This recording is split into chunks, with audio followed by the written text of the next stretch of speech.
the world of music or art and so forth, get glowing reviews to create a specific impression on Americans. Okay? And then the Cuban American artists are made to be quiet, and they are forced to be silent because they are politically incorrect. So there's all sorts of ways that government influence our free speech and freedom of press.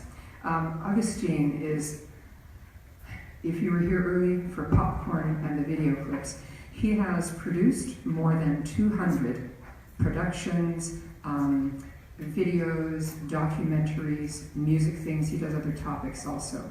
So that is amazing. And he has also written more than 300 articles. So it's hard for these people to cram in a short amount of time what they have to say. Agustin, please, enlighten us.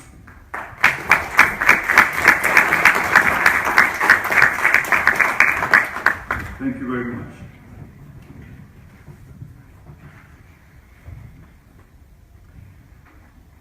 Barack Obama ran 2 campaigns on the promise to fundamentally transform the US. But he did not say from or to. My name is Agustin Blazquez. I was born in Cuba.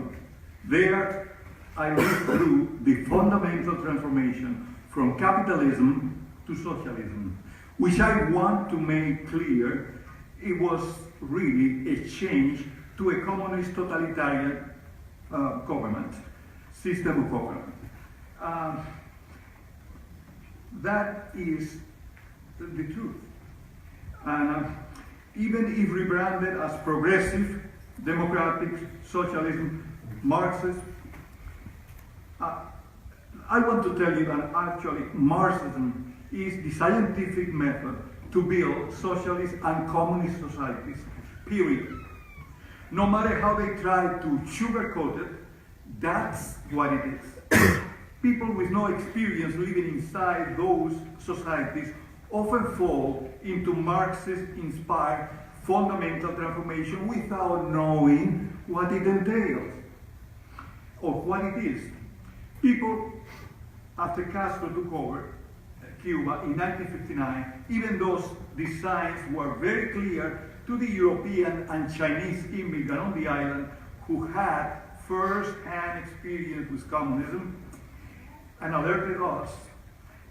The general Cuban population thought it can happen here, not in our country.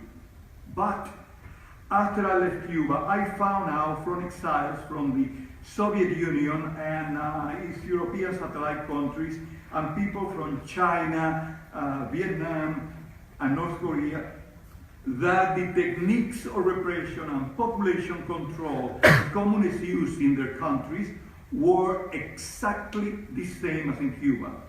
In order for socialism or communism to be installed, a proven method is used to gradually take control step by step of your everyday life. First, promises are made to solve long-standing problems. The solutions sound good. They appeal to you emotionally. But if you think them through, you realize they could never work. But they hook many people. Later, scare tactics are introduced to eventually control those who resist the dictates of the mighty government that take control over every aspect of life. The promised equality, everybody gets according to their needs, sound good, but what you find is something else. Lying is one of the tools they use the most. The real result is a two-class system of a powerful elite and everyone else supporting the elite. The equality they promise may sound good to you, but the price you pay for the inequality you end up with is enormous. And the system has a big problem. As a result of so much abuse, low income, demands on the workers, and low salaries for their work, the workers lose incentive and production decreases to very low level. Therefore, the economy eventually collapses and the working class ends up in line hoping to get food, while the elite get everything they want. The system of rationing seems like a good idea until you discover that just because you have permission to buy food doesn't mean that there will be any for you to buy. Meanwhile, the elite take over the best houses and apartment buildings for themselves, resulting in a lack of housing for the workers. The working class is forced by so-called necessary regulation or executive orders to share the houses they are assigned to with other people. So they lose their privacy and security. That is in addition to the meager quantity and quality of food, the rationing of electricity, water, as well as electrical appliances, clothing, and all of the most elementary first necessity items like toilet paper.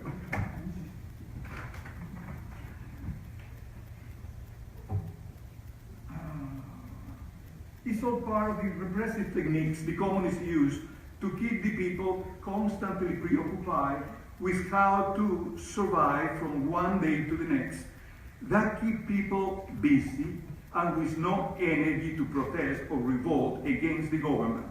You are even forbidden to associate with others or form any kind of group that could plan resistance to the government. That is why it is extremely difficult to remove Marxist-inspired government from power. A big, powerful military and secret police apparatus is always installed to protect everyone from the country's powerful enemies, so they say. Another lie. The powerful military and police are used to protect the elite from the workers. It's hard to believe what I am telling you, but there are many examples in history. Look at the recent case of Venezuela. A country very rich with oil and a strong economy, but after a socialist system was imposed by Hugo Chavez, directly from Cuba, the economy has collapsed, leaving the worker in food lines for hours. But the income of the oil continues. Where is it going? Now the workers are hungry and lack the necessary supplies of daily life, even toilet paper. The Venezuelans have tried to revolt many times, but have always lost due to the brutal, crushing repression of the government and its dreaded police and military. Many blame Cuba's bad economy on the US embargo. But there was never any embargo against Venezuela, and the country is in ruins, at least from the point of view of everyone but the elite class.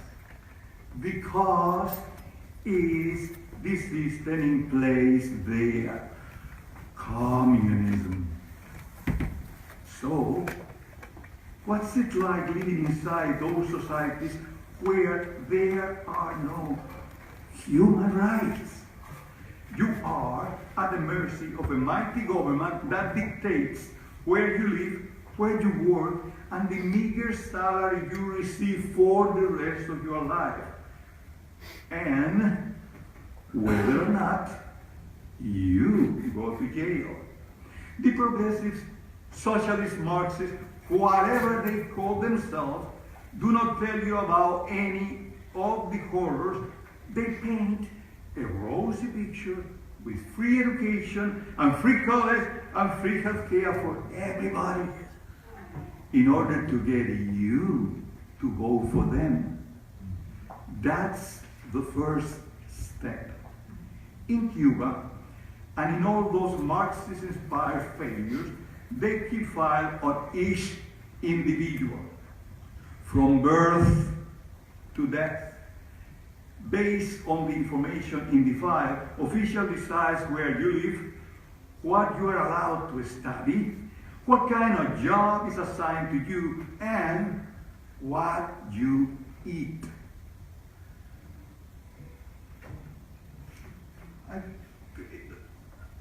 I don't know, it's very difficult, very difficult. I'm sure this is unbelievable to you Americans, but it's true.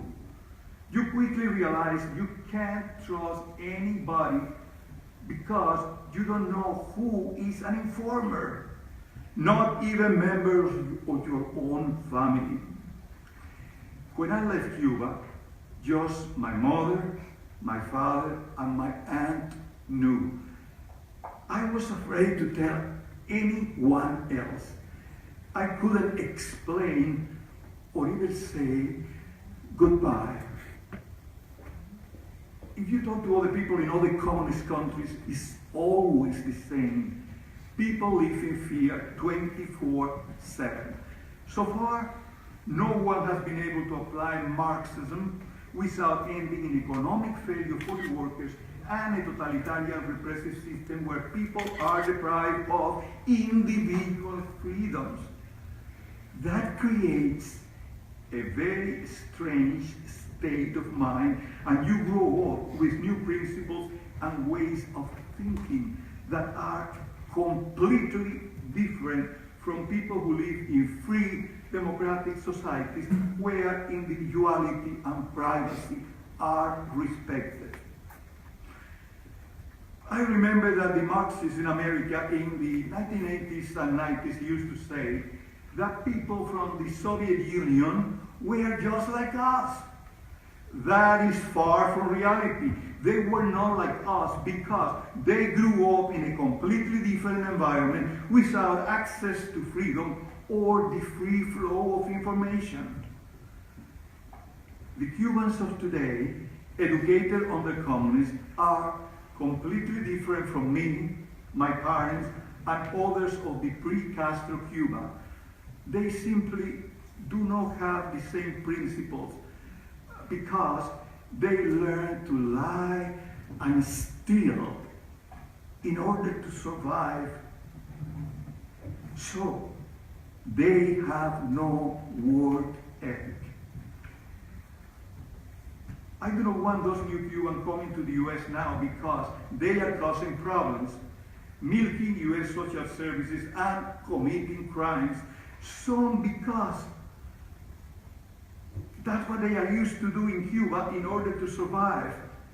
And of course, having them come here helps with the fundamental transformation, as Barack Obama calls it, of the US. In the United States, believers in Marxism have managed to penetrate the academic world. This is another part of the Marxist process to install communism here.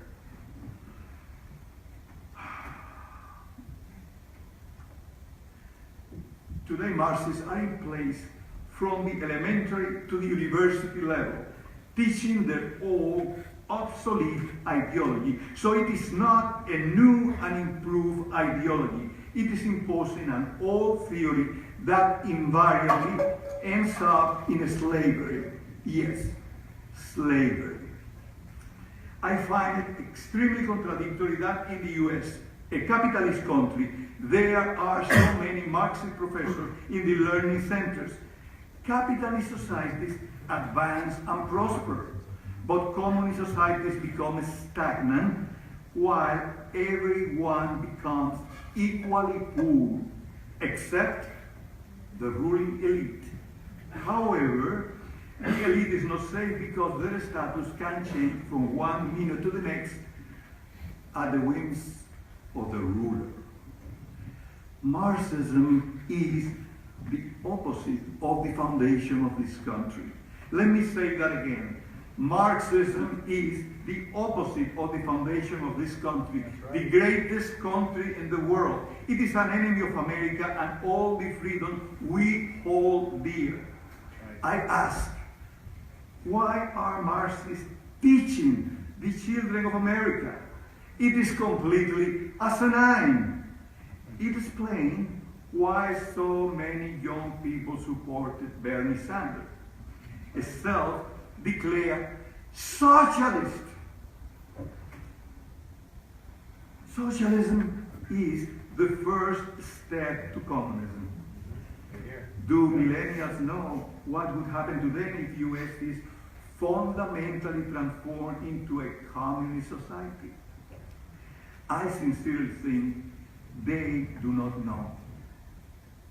Due to the education they have been receiving from this Marxist professor, I can understand the interest in a self-professed progressive like Hillary Clinton.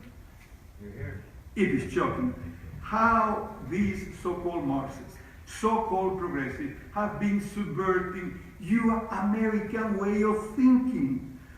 What the gullible have been induced to support is something that will eventually erase all your freedoms. Marxists inside the educational system and liberal media are doing a big number on all of you. They have misinformed and distracted most of you with Hollywood and sport personalities, pop music icons, reality shows, talent contests, video games, and other trivialities, while in the background they are advancing the Marxist progressive agenda. That's right. The new generation of America, who eventually live under those so-called liberal, progressive, democratic, socialist system they think they want, will end up experiencing the same inescapable oppression that people who have lived under communism know very well. Many of you will not survive. According to Europe's Black Book of Communists and Washington, D.C.'s Communist Victim Memorial Foundation, communist regimes all over the world have, by 1997, exterminated 100 million people and are still counting today. Liberal and progressive are just two positive sounding words hijacked by socialists and communists. So do not get confused by their benign sounding words. It is a ruse that sooner or later will end in the same place. The time when liberals believe in liberty is gone. Today's liberal, progressive, or whatever disguise they want to use, are elitists who think they know what is best for you, the little people, and believe in mighty government dictating your life. The progressives do not believe in progress because they lead you to a system of the past called slavery. They will impose a mighty fascist, Marxist, totalitarian communist regime with them at the top, having everything that is denied to the little people, their slaves, the deplorables.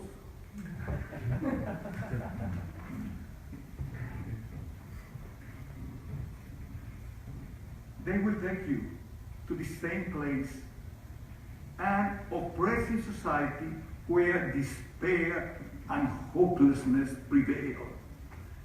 Liberals, progressive, or so-called democratic socialists have sold out to a failed, obsolete, foreign ideology that is the opposite of the Declaration of Independence. I want to say to all of you, don't ever think again that it would happen in America, because it is happening little by little under your very noses. So wake up, open your eyes, learn from history, read the Declaration of Independence, and go back to our foundation. We, the people.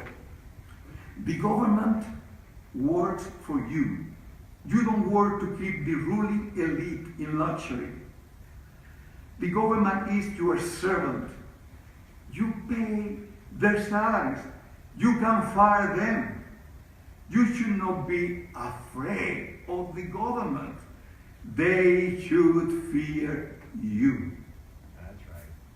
You have the last chance in this election to fire them with the power you have in your own hand. Your vote. Get those social justice deceiving hackers off your back. You don't want anybody hacking into your iPhone. Why let these guys hack into your life? That's right. Send all of them to the trash can of history this November. Thank you very much.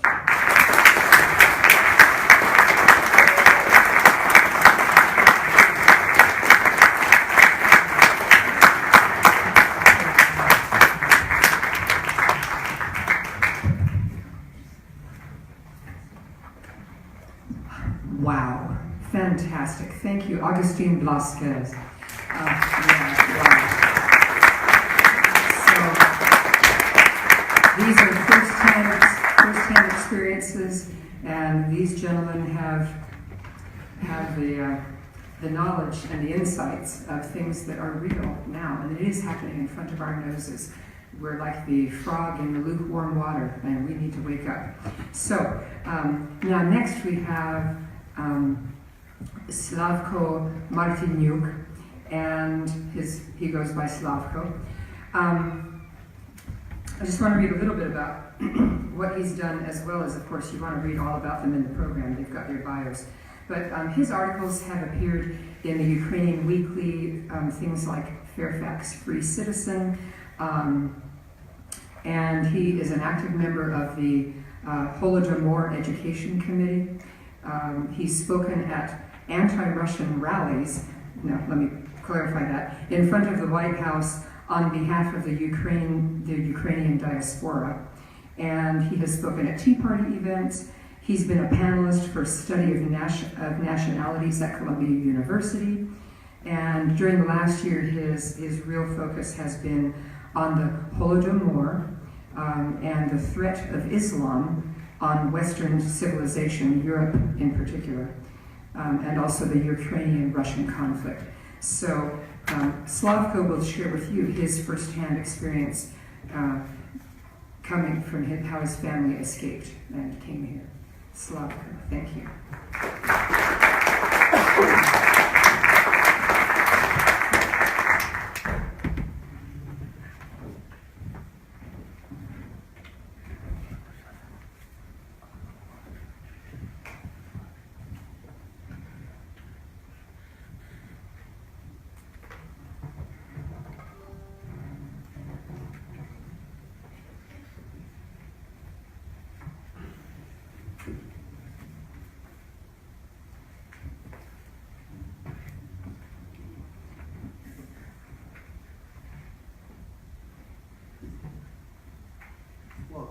Thank you very much, Andrea, for such a kind introduction.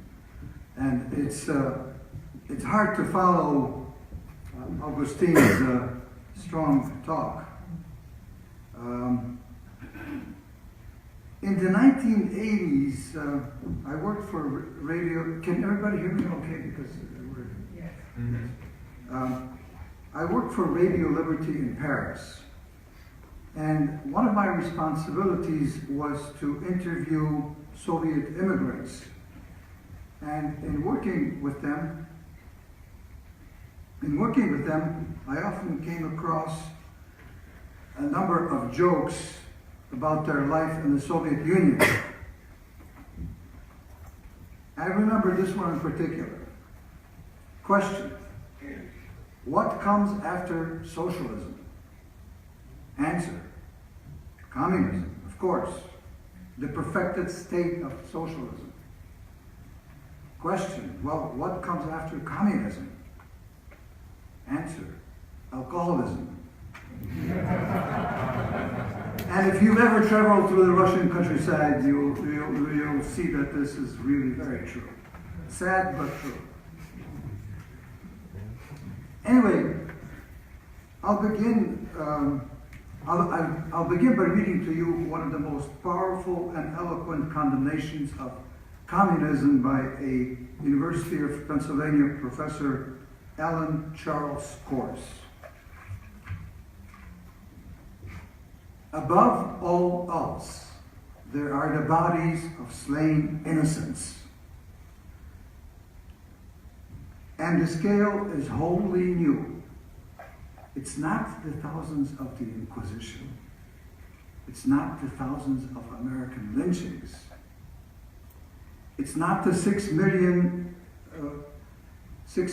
dead from Nazi extermination. The best scholarship yields numbers that the mind must try to comprehend. Scores and scores and scores and scores of millions of bodies, shot, starved, death by deliberate exposure, murdered in work camps and prisons meant to extract every last fiber of labor and then kill them. No cause ever in the history of all mankind has produced more slaughtered innocents, more orphans than real socialism with power. It surpassed exponentially all other systems of production in turning out the dead, including that of Hitler's National Socialism. No one talks about them. No one honors them. No one is hunted down to account for them. It's exactly what Solzhenitsyn foresaw in the Gulag. No one would have to answer. No one would be held accountable. Now I'd like to switch to tell you something about my life, and particularly my family's life that we stayed behind in Ukraine. At the end of World War II, our family, we fled Ukraine and eventually ended up in Germany and finally in Chicago, Illinois. But the greater part of my family stayed behind in Ukraine, and it's their story that I'd like to tell you about. At the same time, during the second half of the presentation, I'd like to raise your awareness to some disturbing parallels, as Agustin pointed out, between the system that existed in the Soviet Union and trends emerging in the United States today.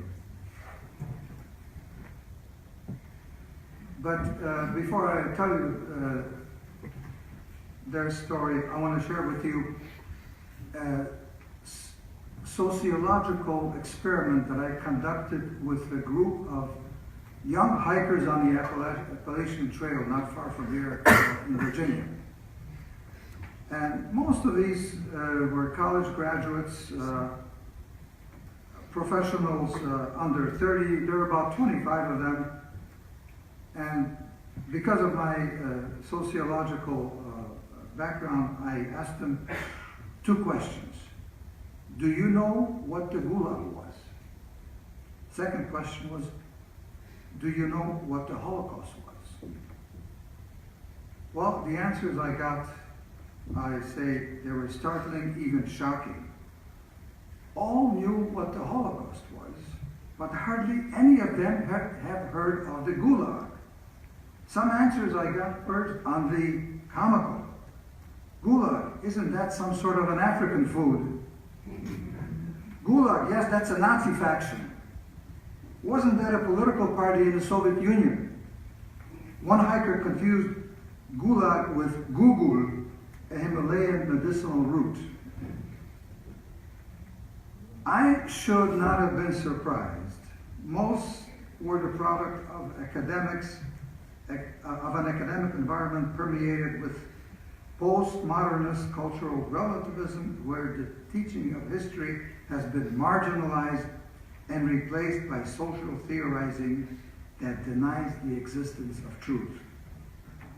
As a result, we have a generation of students that have never heard of the Gulag or even about life under communism. I'm tempted to repeat the words of the American essayist George Santayana, an immigrant like me, who said, "Those who cannot remember the past are condemned to repeat it. But because history never repeats itself exactly in the same way, I prefer Mark Twain's aphorism, 'History doesn't repeat itself, but it sure does rhyme.'" Today, history seems to be rhyming perfectly. From our president, we get barrage of wonderfully sounding collective slogans: fairness, equality, social justice. But how many of you are aware that these reflect Karl Marx's dictum from each according to his ability, each according to his need? I'll return to this topic a little bit later, but now I want to shift to the fate of my family in the Gulag.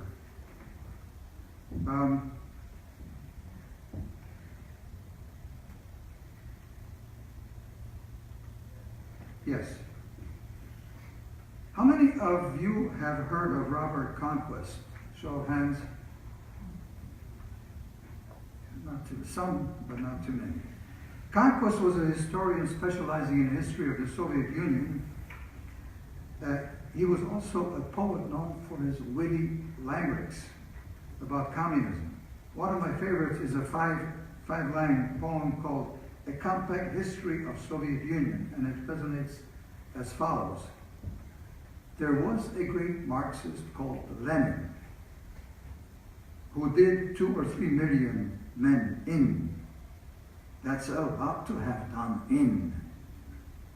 But where he did 1 in, that great Marxist Stalin did 10 in.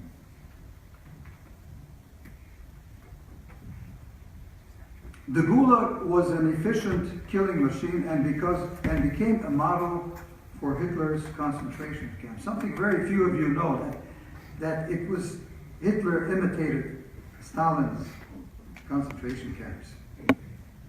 We don't know how many perished in the Gulag in the Soviet Union or the Laogai of China. We know that the Gulag was immense. We also know that during the existence, between 25 and 30 million people passed through this massive system. The photograph you see here shows the still intact Martyniuk family in about 1937-38. When the Red Army arrived in Western Ukraine in July of 1944, this 10-member family was completely broken apart. Two of the brothers fled west and 2 stayed behind. One of them, the 2 brothers that fled west were my father and his younger brother Olexa. The 2 that stayed behind is Petro, and the youngest here is Dozek, Theodosi, or we call him Dozek.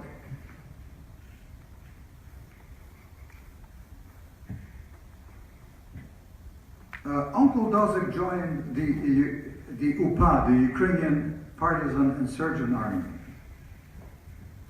And Uncle Dozek was a Kolyma survivor. For those of you that have never heard of Kolyma, it's a death camp on the Arctic Circle in northeastern Siberia, directly across from the Bering Strait and Alaska, on the 45th parallel. Many of you, of course, have heard of Dachau, Buchenwald, Treblinka, but in the Soviet Union there were hundreds of Dachaus, hundreds of Buchenwalds. This is the Soviet Union from Eastern Europe all the way up to Alaska.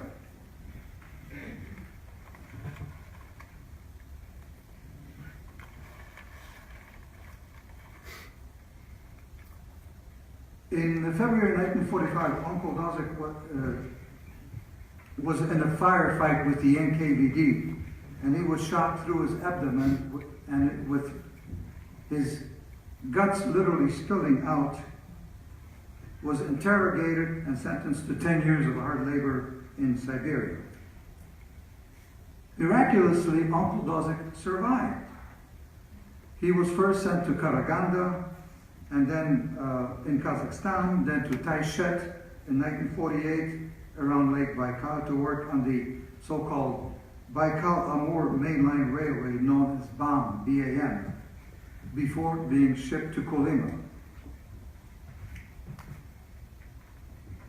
There's a famous refrain from a song about Kolyma that reflected the black humor of the prisoners. Kolyma, Kolyma, that miraculous planet, 12 months winter and the rest summer.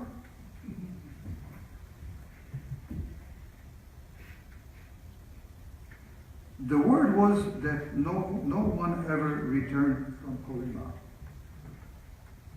The driving force behind Kolyma was gold. Stalin needed the metal to purchase the technology, machinery from abroad for his military, but to exploit the gold, slave labor was used on a gargantuan scale. After a year on a logging site, the camp administration discovered that Dosek was a skilled metal worker. This revelation literally saved his life, because he never had, that meant he would never have to go down into the mines where prisoners expired within weeks. All of the camps in the Arctic Circle had a high death rate, but Kolyma was the deadliest. Although production of gold was important, the central aim of the Gulag was to kill all prisoners.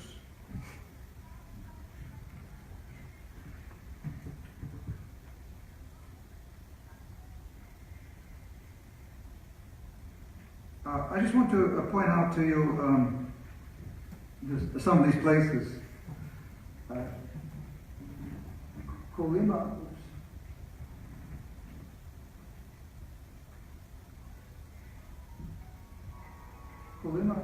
is over here, and this is the port of Magadan where they brought in the prisoners. Now, my 64-year-old grandmother, Maria Martyniuk, was the only member of the family that remained in the village and was interrogated along with a dozen other families, were deported to the Gulag at Vorkuta, which is over here, part of the Komi ASSR.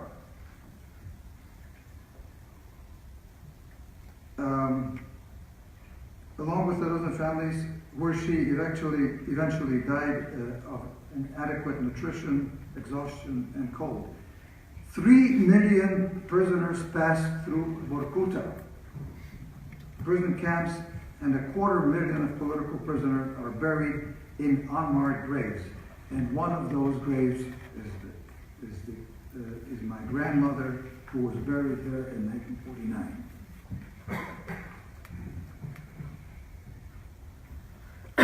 One of the most fascinating stories I ever came across my research was that of Uncle Dosek's in-laws, Maria and Ivan and Maria Honchar. I wish I could give you the details, but my time is limited here. Maria and Honchar were sentenced to serve in Krasnoyarsk, from where they decided to escape by jumping on a military train on the Trans-Siberian Railway, and they made it back to Ukraine, miraculously. Nobody ever escapes from the Gulag, but they did. But that was not the end of the story. Ivan died, Maria was discovered again, rearrested, and sent to permanent exile in Kazakhstan. In this area. Now I'd like to switch gears and talk to you about the main reason for being here. I would like to point out some of the disturbing parallels between the USSR and the trends that are taking place in the United States today.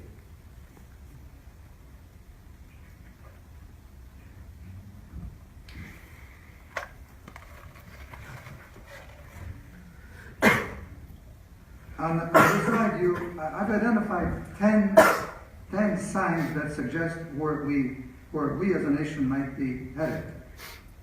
I list them here very quickly, but I only have time to talk about a few of the important ones. They are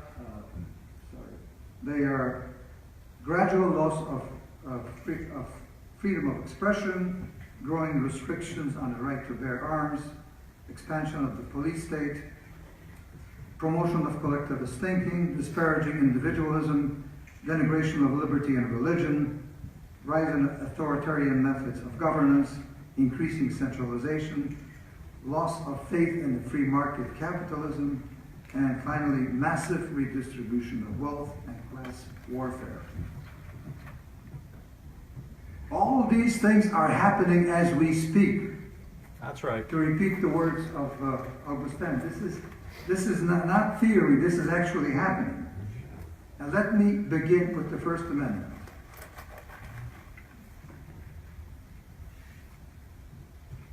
Free speech in America is being limited in various ways, most prominently by the dogma of political correctness.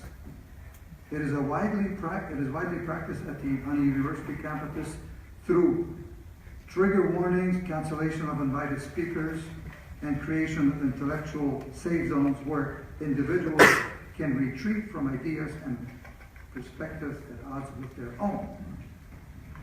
Political correctness is utterly anti-intellectual and contributes to dumbing down of young people. After all, one attends the university to be exposed to various points of view so a student can make up his own decision. That is called an education. Even worse is that PC is an insidious form of speech and thought control because it hides behind the righteous cloak of sensitivity. Sensitivity towards others, in fact, it's a way to coerce the public to think in a certain approved way. Over 60 years ago, Orwell brilliantly anticipated this in his classic work entitled 1984. How many of you have read this book? Well, that's more than I expected. Anyway, today the word Orwellian has entered our lexicon, and if you are unfamiliar with the book, read it, and if you have read it, reread it. You'll see how close we are to that stage. In the U.S. today, PC thought control is practiced in practically the same way it has been practiced in the USSR. I'd like to illustrate this to you and draw your attention to a controversial episode surrounding the NPR journalist Juan Williams a few years ago. Some of you may remember that episode. Juan Williams said on the air, "When I see people in Muslim garb on an airplane, I get nervous." Can you believe that for this line, Juan Williams was fired? After the incident, Vivian Schiller, the NPR CEO, rubbed salt into the wound by saying that Juan may be in need of psychiatric help. NPR fired Williams for speaking the truth, and Schiller's comment created such a stir that she was forced to resign but it was sufficient to illustrate the mindset of elitist media and the attempt at speech and mind control. The story of Juan Williams reminds me, incidentally, eerily reminds me of the case of Leonid Plющ, who was a Ukrainian intellectual, mathematician, and a dissident who in the early 1970s was forcibly locked up in a psychiatric hospital for anti-Soviet activity of criticizing communism. While in a hospital for the insane called Psychushka, he was tortured and treated with injections to the point where he broke down psychologically. In 1976, because of the Helsinki Accords, Plющ was released and ended up in Paris. I know this story very well because Plющ was my friend during the time when I lived in Paris in the 1980s. While the details may not be exactly the same, the principle at play is identical. If you don't follow the party line, there must be something wrong with you psychologically. And like Juan Williams, you're obviously in need of treatment. We may not yet have reached the stage of the Gulag for incarcerating free-thinkers for not towing the party line. But in our universities, liberal political orthodoxy trumps academic freedom. Anyone not adhering to the PC guidelines is ostracized, marginalized, or even reprimanded with poor grades. I mentioned there were also a number of these cancellations. Just to mention a few, universities canceled free speeches by Condoleezza Rice, David Horowitz, and Ayaan Hirsi Ali, a Somali writer that should be a hero to the liberals. And get this, at the University of California, Berkeley, students demanded that Bill Maher's commencement speech be canceled because he was a racist and a bigot. Bill Maher, can you imagine Bill Maher, a racist and a bigot?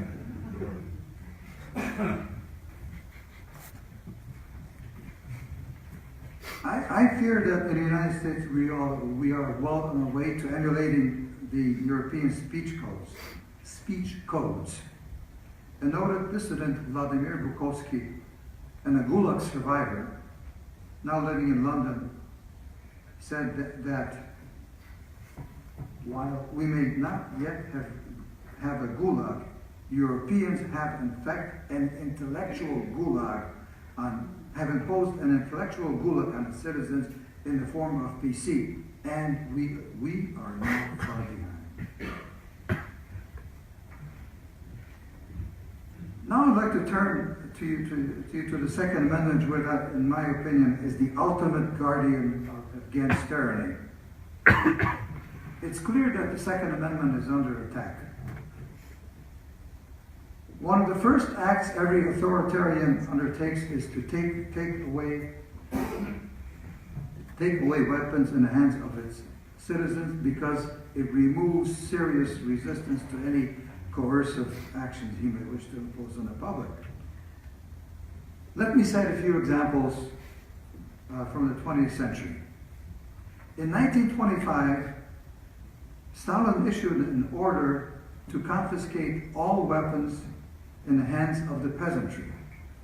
By 1929, on the eve of the collectivization of Soviet agriculture, all of the weapons were in the hands of the Bolsheviks.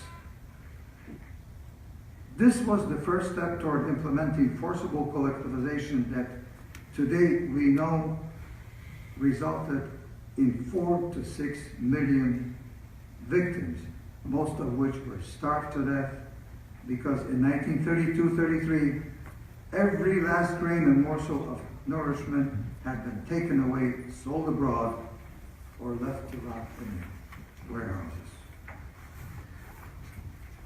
It is a stark reminder of how a small group of armed activists can subdue a nation because they have all the weapons.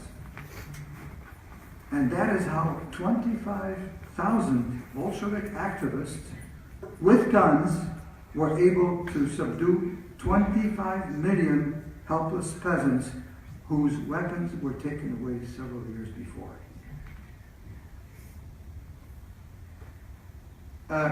During the 20th century, there were other examples. I'll just name a couple of them. Excuse me.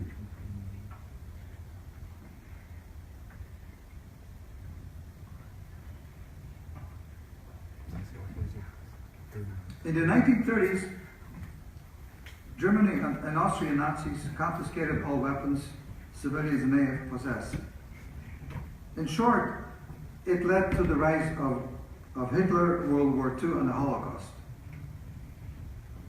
After the fall of France, Hitler set his sights on Switzerland. He sent his foreign minister, von Ribbentrop, to talk to the Swiss leader and to intimidate the Swiss leader by saying, what would you think if 1 million German army crossed the Swiss-German border? You have to keep in mind at that time, the Swiss had 500,000 men, militia, under arms. These were sharpshooters with weapons in their homes. And the Swiss leader's response was, every Swiss soldier will have to fire 2 shots. Threat or bluff? It worked. Hitler decided not to risk an invasion, and the country was spared from Nazi invasion. I compare this to the United States, but you can draw your own conclusions, you know.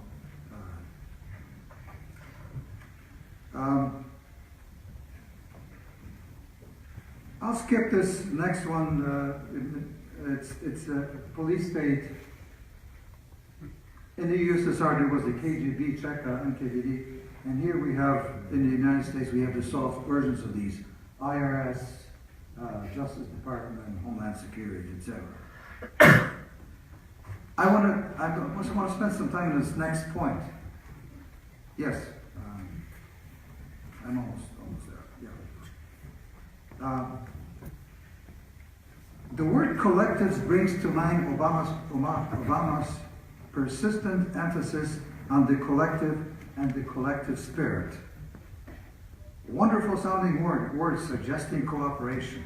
However, in using these code words, Obama could not have been clearer when he pronounced, "We must unite in collective action, build collective institutions and organization." In the Soviet Union, the individual did not count. The collective is what mattered. And of course, in modern times, we equate the collective system with the system of the Soviet Union, specifically the ideologies of Marxist-Leninism.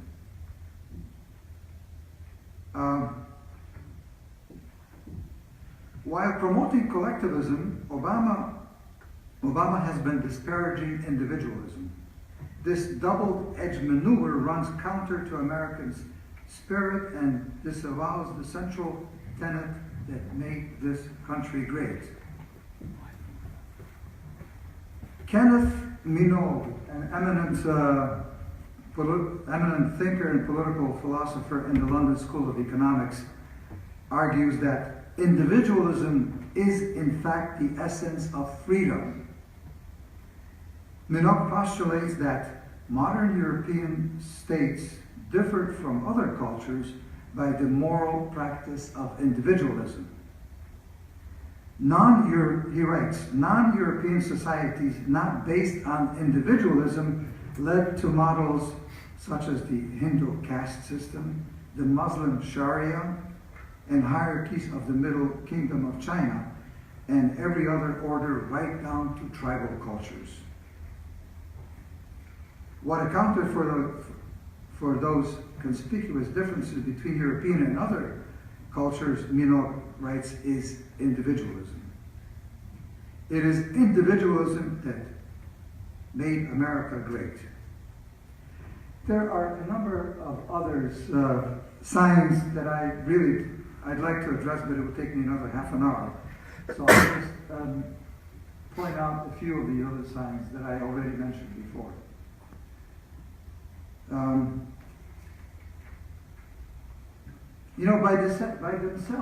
By themselves,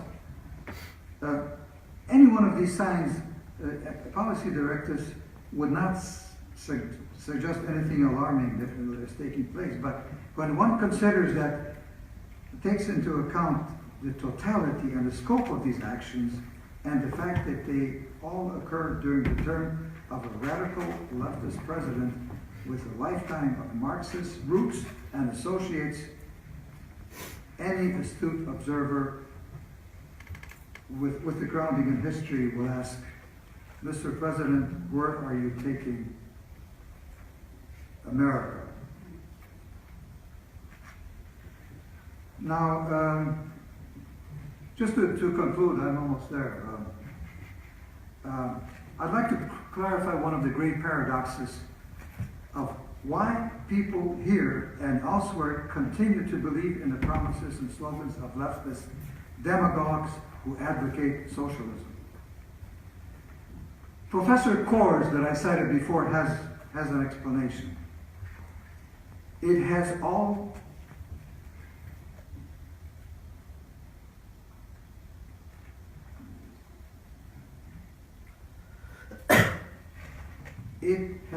been tried many times, and always with the same results. Socialism in power produced everywhere scarcity, inefficiency, arbitrary inequality, cronyism, enslavement, concentration camps, torture, terror, destruction of civil society, ecological disasters, brutal secret police, and systemic tyranny. Today, look no further than Cuba or Venezuela. To be sure, the communist ideology has been so thoroughly discredited that even the socialist label, communism's close relative, has become tarnished and replaced by brands like progressivism and liberalism. Labels that camouflage the authoritarian and collectivist nature. As the saying goes, no matter how much lipstick you put on the pig, it's still a pig. You're here.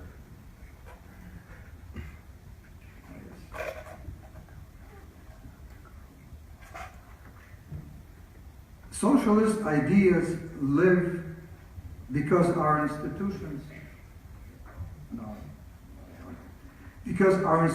of higher learning relentlessly promote socialist thinking. American universities in particular have been complicit not only in masking and sanitizing communist past, but promoting its core beliefs. Leftist Marxist professors brainwash young students with revisionist history, scrupulously avoiding the black deeds of communism. The result is a deplorable ignorance of communism's true legacy. Communist ideas stay alive because they have never been fully discredited like Nazism. In some Western elite circles, the socialist communist cause remains respectable because the idea was and is noble.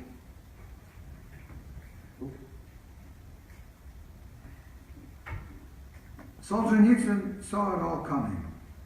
He wrote, "It is as if the West does not want to know the truth until the moment when this knowledge has ceased to be of use." Right.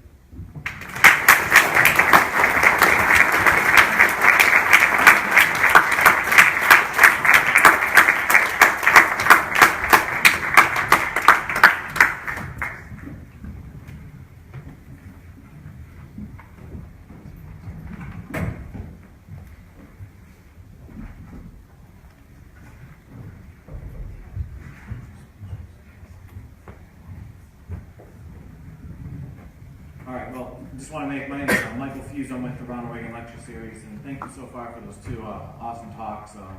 Really informative, especially someone like myself, a millennial, who has only learned about these things in the history book. And luckily, I have a dad who really had a passion for history, so I don't know, I'm learning a lot tonight, but at least had an appreciation for what you've already spoken on.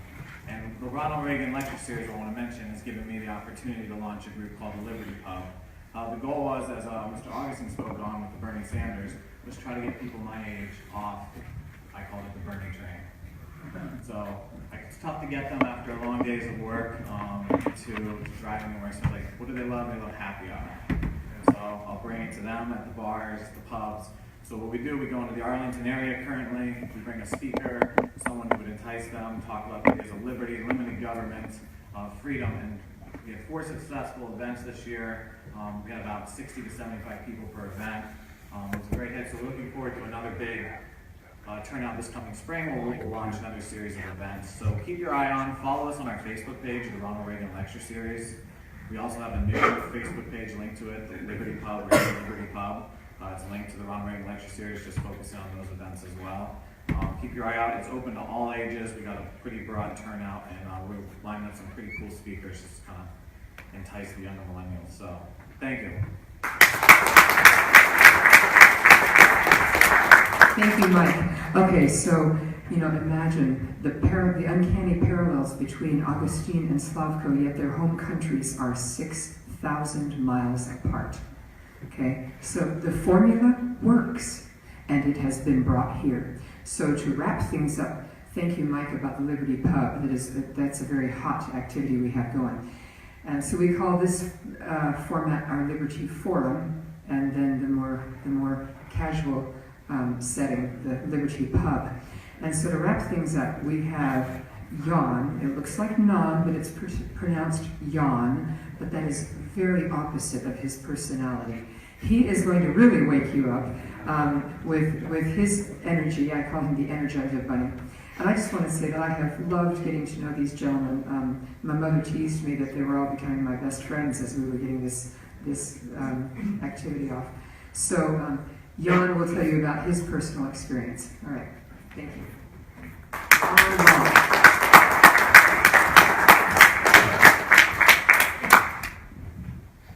All right, how's everyone doing tonight? Good.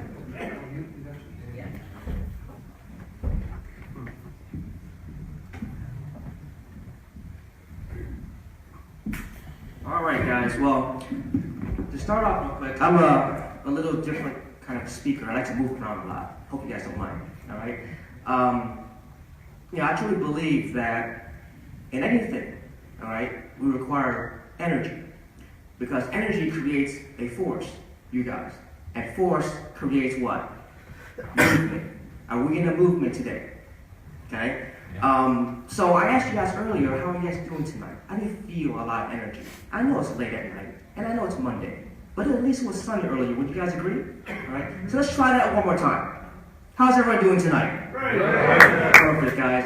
Well, for those who don't know me, my name is Jan, and let me go ahead and go through my background. I have a master's in aerospace engineering at NC State University. I was taught to go to school, get good grades, and go get a good job, and that's exactly what I did. I'm also have worked at multiple federal agencies, such as NASA as an engineer, Homeland Security, unfortunately, Department of Defense, and several other agencies supporting certain things that were classified that I thought were very important at that time in my life. Okay. On top of that, I've lived in Northern Virginia since 2004, and married with 5 kids. All right. Can you guys believe that? In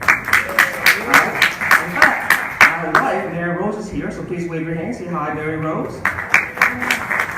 My stepson, he's a sophomore at George Mason, is also here, so hey, hi, Matt. All right, very proud of them. And today, I am no longer an engineer. I am recovering from that field, and currently own and operate multiple businesses here in Northern Virginia and across the country. All right, but that's what I am today. Now, that's very boring. All right, so let's go ahead and turn back the clock on tonight's topic. My family story. I'm the son to my parents, Tan and Chan Lam, who were born in South Vietnam, in Saigon. They were school teachers in Vietnam. My dad was a principal. My mom was a school teacher. That's how they met. Okay. during the Vietnam War. Now, for those who remember during that time, the Vietnam War started because French had left that area. France had left the area. There used to be a French colony, all right? And before they left, they split the country in two, the North being communist, the South being democratic. So we were in the South. My father was enlisted in the South Vietnamese Army in 1968 and fought along with the United States to fight communism, to get rid of the communist influx from North Vietnam. All right? Now, unfortunately, during that, one of his first engagements, he was seriously injured. He was part of a platoon with several guys, several soldiers, and all of them had died except for him. Now, he had 2 bullet wounds on his left arm, and the grenade struck near his platoon where his right ear became completely deaf, and his left ear lost about half of its hearing. And so he lived with that disability since that incident, and unfortunately, only a few years ago, he lost completely all hearing, so now we have to use sign language. And my mom continues to speak really loudly to him because he can't hear, and a lot of people in public think my mom's constantly abusing my dad, verbally. But we have to explain to people that it's because he can't hear. All right, he spent months of recovery after that injury. And by the way, the United States was originally involved when John F. Kennedy was still president. You guys remember his speech that yes, we must contain communism because if we don't, it will spread like cancer. And that's why the United States eventually got involved in the mid-1960s on a military level to prevent that spread. All right. Now, I want to go through something really important: perspective and perception, because everything has to do with our belief system, has to do with our perception of reality. Would you all agree? Everyone grows up with their specific reality. All right. So I want to share with you guys what the perspective and the reality was for the folks in Vietnam at the time. All right. So during the war, the North Vietnamese, known called the Viet Cong, constantly, enlisting brainwashed kids around 10 years old, especially boys, to be able to join into their army. All right. So they would teach them how to shoot, they would teach them how to kill, and they would teach them how to achieve victory at a young age. Because when your mind is young, it's easy to brainwash you without thinking. Does that make sense? Okay. It's something immoral to do, but they had to do that to achieve victory, which unfortunately they did. Now, while this was going on in Vietnam, guess what was going on in the United States? This. You guys remember that? Okay. Woodstock, the biggest gathering of people in history, and I believe it was in New York, right? And so when you have a different perception, see, these folks were having fun and not understanding what's going on the other side of the world. Okay? In fact, the only thing that helped them to be educated around the world was what? The media. And so when the media says it's always true, would you agree? No. I'm glad we're talking to the right crowd, right? So we have, newspapers such as this saying, if the government won't stop the war, the people must stop the government. Sounds like the right thing to do. Would you agree? So because of that influence, because of that constant bombardment of that language, when you hear something enough, you tend to believe it. Would you agree? Okay? And so we have these movements, anti-war movements, everywhere. And a lot of times, these folks here have never been, this generation, all right? They may have had parents who fought in World War II. They may have had parents who fought in the Korean War, but they have not fought in the war themselves personally. So their perspective and perception was only received by what was fed to them through the media. Do you agree? All right. So because of the call to pull back our troops in the United States, the politicians had to go ahead to do what they promised so they can get elected. So in 1973, in the treaty in Paris, the United States representatives and the folks in Vietnam signed a treaty to create a ceasefire. And a ceasefire resulted in the United States military removing their military from South Vietnam, but agreeing to allow the North Vietnamese army to stay in certain parts of South Vietnam. Now, why on earth would you agree to that? Right? Would you agree when you know what would happen? They said they will stop fighting and you guys leave, but we'll keep our army here.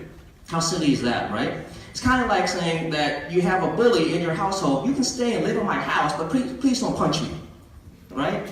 So guess what happened after the United States left? The South Vietnam fell. And in 1975, as the North Vietnamese army approached the capital of Saigon, the remaining Americans who were there at the embassy and the remaining supporting ground troops felt an obligation to rescue as many of the folks they worked with as possible. And the only way out was by helicopter at their embassy. And so that's why this picture is very famous for people trying to get up to the helicopter and fit only a handful of people at a time to get over to the U.S. carrier who was patrolling the sea at the time. Right? And of course, you couldn't leave by helicopter, you left by boat. And some people died and some people did not. Okay, some people made it. So that was the fall of South Vietnam. Our journey is very specific and very important. Now, why on earth would we risk our lives to be able to come to the United States? Well, here's our journey. My parents and my family did not leave right after the fall of Saigon. My older brother was only 3 at the time, and my older sisters were not that much older, so it's very difficult to be able to manage little kids at the time. So between 75 and 79, my family decided to stay in Vietnam, hoping things would turn better. Now, before they left Vietnam, by the way, my grandparents on my parents' side were capitalists. All right, they owned a nice fishing business and they were very wealthy. Before the fall of the country, they changed all their South Vietnamese currency to a known metal that's very valuable, which is called what? Gold. Okay, because that's the only thing that retains value, not paper. No matter how much the dollar says, in the back it still says Federal Reserve Note. Instead of IOU, right? So gold holds true value. During that time that they were living under communist rule, if you expressed yourself in any negative way against a North Vietnamese soldier, against the government, against anything, execution on the spot. Okay? Or possibly jail time, if you're lucky enough. They had to ration foods off based on the size of your family. And guess who decides how much food you get? The government. And the government doesn't know how much food your kids need, how much milk they need, how much beans they need, how much protein, how much carbs and so forth. So they give whatever. But on top of that, because of corruption and no accountability, a lot of times when you're supposed to receive 20 kilograms of rice, you will get 20 kilograms in the bag, but not all that's rice. Half of it's probably stones and rocks. Okay? So what can you do to say, well, that's not fair? Nothing. Because if you say something, what happens? It's shot. Right? So guess what? Because of that hardship, finally my parents decided it's time to leave. In the middle of one night in 1979, they left on my grandfather's fishing boat. And on that fishing boat were not only my family, but also a handful of other people in South Vietnam. All right? Now, this is not an exact picture because we didn't have iPhones back then. We couldn't do selfies. All right? So this is just a picture I grabbed from the internet to illustrate what I'm trying to say. All right? So our destination was to go to a refugee camp in Malaysia. And during our trip, there were constant navigational errors because all we had was a compass and a map. All right? In addition to the navigational errors, when we left Vietnam, the family carried as much of their gold as possible to start their lives over again in a new opportunity. Well, guess what? Along the way to Malaysia, they constantly got pirated by people from Thailand. At least 6 times that we know of, that I know of personally, all right? And when they robbed each time, they took more gold, until there was no gold left. And then one time, when they were pirated one last time, when there's nothing left but their clothing, all right, the pirates did not believe my aunt, my mother's oldest sister, saying that, hey, listen, I'm going to keep your 2 kids here until you give us some gold. They kidnapped them, and as ransom. When they found out that they called their bluff and said, well, I guess they don't have any gold, they went ahead and released the kids. Okay? But thank God we made it there. All right? In that refugee camp in Malaysia, they stayed there for 6 months. 6 months. All right? They didn't live in luxury housing like the Hilton. They lived in huts. All right? For 6 months. And the only food that was provided as humanitarian aid mostly were canned beans. Now, can you just imagine? Thank goodness that the huts were open because there were beans. You know what I'm talking about, right? But that was an essential nutrient, and at least we survived. Now, my father did also tell me that along that way, he had to fill out some paperwork with the folks there, and each they had asked him to which countries you want to go to, and he had 3 options. All right, and most people checked off Australia, the United States, United Kingdom, and so forth. And all 3 options, my father wrote down United States, and United States. He wanted no other option. Right? That's how serious he was and how much belief he had in the United States at that time. And he did get the paperwork that we were being sponsored by a Lutheran church in Buffalo, New York. And that's where I was born shortly after. All right. Now, he did tell me also that they were so excited about getting approved that that's how I was created. I didn't even know that. So 6 months in the womb in Malaysia. All right. So by meeting his parents in Malaysia, final product delivered in Buffalo, New York, 4 months after they arrived. Okay. So their arrival, here they are. All right. That's my mom, my father, my older brother, my oldest sister, and my other sister. And of course, where am I? I am in the tummy. All right. So we arrived in August of 1979. I was born, Yan Lam, and 4 months later, in the middle of a blizzard of all times. So imagine going to a tropical place and then coming to a blizzard 4 months later, right? So anyways, the Lutheran church who sponsored us, they assisted us in learning English, the American system, the culture, and the school system. My father started working part-time as a janitor. Now, he was almost 40 years old.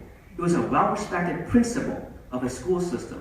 And he started off as a janitor, just to provide for his family a good opportunity with freedom and with the right thing. Now, a few years later, of course, here I am. I'm growing up now. All right. In fact, my 3-year-old son looks just like this. All right. And then a few years later, my younger brother was born, and I have no idea why I'm still in the stroller. I think I'm 6 years old here, and I am not very happy. All right. Anyways. My early beliefs, when I lived in Buffalo, I lived until I was 1996. My parents constantly, because I was the firstborn in the United States, they constantly drilled on me on the stories, the horrific stories of what they went through to get to the United States. So that way I would not take what we have for granted. That I would show thankfulness constantly to all of our sponsors at that church and thankfulness for the opportunity that we're still alive with the freedoms that we have today. All right? And the best way to show that gratitude and thankfulness is to work hard so you can pay it forward for others to have the same opportunity. Does that make sense? Okay? So, but the funny thing is, because I grew up in Buffalo, it wasn't the most conservative environment. Would you agree? All right? A lot of folks around me had liberal points of view. In fact, I used to deliver newspapers called the Buffalo News. The Buffalo News is a very liberal newspaper. I constantly read it because that's what I delivered, okay? And so as I read as a teenager, I started believing in certain things. Also, the school systems in Buffalo. I remember one time I was in 7th grade. One of my teachers asked us to do an assignment. She asked, are you a spender or are you a saver, and why? And my essay answer was, neither. I am an investor. I invest in opportunity for other people so that way I can save later. So that way I can spend and save at the same time. That's what I was trying to say. She said, do it over or you get an F. So real quickly, I realized I had some things in my mind that was not programmed by them, and I knew it was almost like being a rebel. Does that make sense, guys? All right? I also had debates with my father because I used to read stuff and believe it when I was younger. My father, I would tell them certain political things. At that time, President Clinton, Bill Clinton was in office, and I said all these great things about Bill Clinton at that time. And my father's only comment to me was, "You're still young." That's all he said. All right. He tried to argue with me a couple of things, but then afterwards he gave up and said, "You're still young." All right. And that's how powerful the media is on our kids today. All right. But despite some of my liberal views early on, I still had an entrepreneurial and capitalistic spirit. How is that possible? I have no idea. Maybe it's in the genes. I don't know. All right. My beliefs today. I understand my father much more as my views of the world has matured. I understand the influence of the media. All right. I want to show you guys an example. This is a film that I pulled off just today. Now, this CNN article says, New York Times leaked Trump documents showing losses of $960 million. Now, mind you, I am not endorsing Trump or Hillary Clinton. I'm not endorsing anybody, but I bring this up as a point. When you first see this as a headline, Trump could legally have avoided taxes for 18 years, what will people think? It sounds illegal. It sounds unfair. Not fair enough. Would you agree? And because it's unfair, they're angry. And based on that anger, they act against him. Or against that candidate. Would you agree? Okay? Well, guess what? I am in real estate as well. I know why he declared a loss. That's what you do in business. Yeah, that's right. If he had not declared that loss, he would not have employed tens of thousands of people. Does that make sense? All right? So there's another side of the story. All right? The impact, the media's impact on capitalism. See, the news channels, they make money based on commercials. The only way to get high-paying commercials is based on ratings. Would you agree? Mm-hmm. And the best ratings in the world, is it positive news or negative news? Negative. Negative news. Constantly. So that's what we're fighting with all day long. So we hear capitalists, get thrown in jail, such as Ronald Reagan. Now, yes, he does deserve to go in jail because he did something wrong. He stole a few billions of dollars. However, we never hear about the good capitalists. This is one bad capitalist. But there are thousands of good ones that we never hear about. Would you agree? Okay? Now, would you agree that there are always good students and bad students? Yes. There are good teachers and bad teachers. There are good drivers and bad drivers. Guess what? There are also good capitalists and bad capitalists, but that does not mean the system is broken. Okay? Hear, hear. I'm sorry? Hear, hear. That's right. All right. Responsibility versus blame. See, wherever I am in my life today, I take full responsibility for it. What most people do is I'm not where I am because of this, because of that, because the government was refused to give me, because it's unfair, because of whatever. Responsibility over blame, all right, is what capitalism is all about. Okay? Other people's opinion versus thinking for yourself. See, most people, I have people, even my kids today, I ask them, what are your views on this or this topic? And they'll tell me something. Some of it has some independent critical thinking. Some of it sounds like something they just heard off of Facebook. All right? So I encourage them to, before they buy whatever they rent, opinion, make sure you think for yourself based on facts and life experiences. And if you have not had that experience yet, reserve your judgment until you do. Make sense? Give versus take. What does give mean? Charity, providing opportunity, right? What does take mean? Please give me some food stamps. Please give me free college. Please give me free whatever, right? Now you can take, but guess what? You also give. You give up most of your potential. All right? Value versus entitlements. Entitlement means that I take value from a system. Value means I contribute to a system. See the difference in thinking, right? So here's an example. All right, how many here are college students? Raise your hand. All right, this story is for you because I was once in college as well. When I was 18 years old, I worked at NASA as a co-op student as an engineer. All right, I was blessed to be able to work there at a very early age. In fact, when I was 17, I started college. My first math class was Calculus 3. How many here took Calculus 3? I was 17. It was horrible. I was the youngest and shortest kid there. I'm still the shortest kid, right? All right. But when I stopped working at NASA after I graduated my bachelor's degree, right before I graduated, I called up NASA and I said, I have a proposition for you. You pay for my graduate school, I will continue my work. And they did. Okay? But in addition to that, I said I didn't stop there. I said what I want to do is create an alternative for students in my undergraduate classes, because at that time in aerospace engineering there was only one senior design class, which was aeronautical engineering, aeronautical for airplanes. And no one liked the professor. So I me. All right? So I said I want to provide another opportunity for the students for the upcoming year, and that's called spacecraft design. So that way they can avoid that other professor. And we created that. But in addition to that, I said I want to be able to hire interns for the summer so that way they can get work experience like I do. Now, why on earth would they agree to that? Because when I worked there, I gave them value they did not have before. And they saw that value, so they came after it further. Value. Make sense? All right? I gave them a value proposition. So in graduate school, was that I said, I put up posters like looking for some intern, call Jan.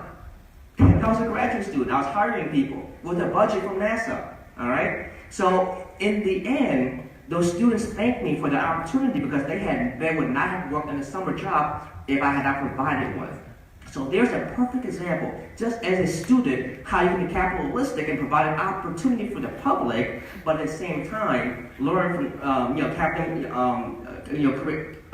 creating opportunity, right, for those students so they can learn from that. All right? They always feel a need with opportunity. There was a need. Students didn't have an opportunity. They did not know where to go for an internship. So because I saw that need, I filled that need with an opportunity. That's what capitalists do. Would you all agree? Yeah. Okay? Now let's compare a little bit. Communism. What is communism? With a short, sweet answer. Communism states that the government should take all the capital from the dumb, stupid people and give it all to the wise, knowing state. So that way they can manage everything. Now guess what? It devastated every country it touched. Would you agree? That's right. Okay. How many here have ever, the best way I can explain a communism based on real life experiences of the folks here, how many here have ever had a job where you just flat out hate your boss? Okay? One reason why you probably hated your boss was probably because they micromanaged you. Would you agree? Okay? So they were saying, hey, Joe, did you do this? Hey, Joe, did you finish this? Hey, this wasn't done right. Hey, you didn't do a good job. They constantly bombarded you with micromanaging things. Would you agree? And would you agree you hated that? Well, just take communism, that level, 10 times worse. Can you stand communism if you can't stand your micromanaging boss? Okay? Socialism. What is socialism? It's in between communism and in between capitalism. Really, what socialism is the idea of a highly regulated environment for the purpose of redistributing wealth from the wealthy to the rest, based on whatever formula they created. Not based on production, but based on what they decide. Okay? What is capitalism? Capitalism is an environment that promotes innovation, that gives people the freedom to say, I'm going to create this because that's a void in the marketplace. And they have the freedom to create that, and when they produce that, and the market says that was high value, they get rewarded for that. Now, the problem with the people today is that they say, well, so-and-so made $40 million as a CEO of a company, they should not make that much. But think about it, how much value did that CEO create to the marketplace where no one else could create, right? Now, your beliefs. What are your beliefs, right? I know right now you guys are probably going to be excited for what you heard tonight, and you go back to some of your friends and family later and say, guess what I learned today? I promise you, some of them are going to say, well, guess what? Did they hypnotize you? All right? They brainwashed you. Yes, they brainwashed you. But here's the thing I want to tell you guys. Everyone gets brainwashed. Did you get brainwashed to attend school? Did you get brainwashed to get a full-time job? Did someone brainwash you to buy in on a 401k? Yes. Okay? Everyone gets brainwashed. The question is, do you like the shampoo? All right?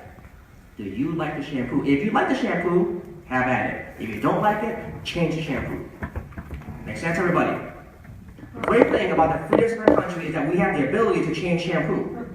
Whereas in communism, you only get one shampoo, and that's it. My family today, here they are. All right? They multiply. All right? And I truly believe this is a real American family. I have my wife here, my mom, my father who just turned 72, I think, at that time.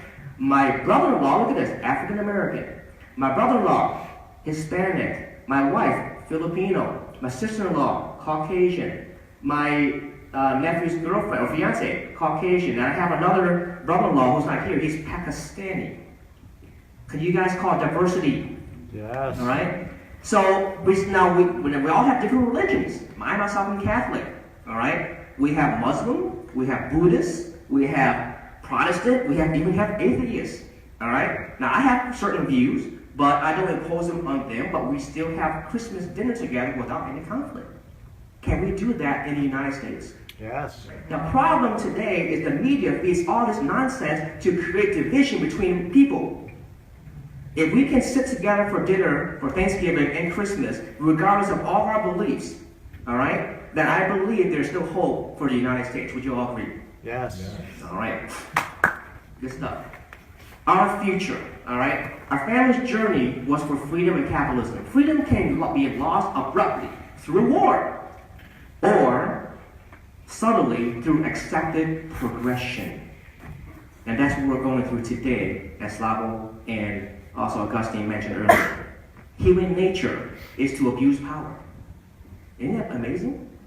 All right? That's why our founding fathers once said that when the country was founded, there should be, every now and then, should be a refresh of the federal government. A refresh, because human nature always wants to abuse the power.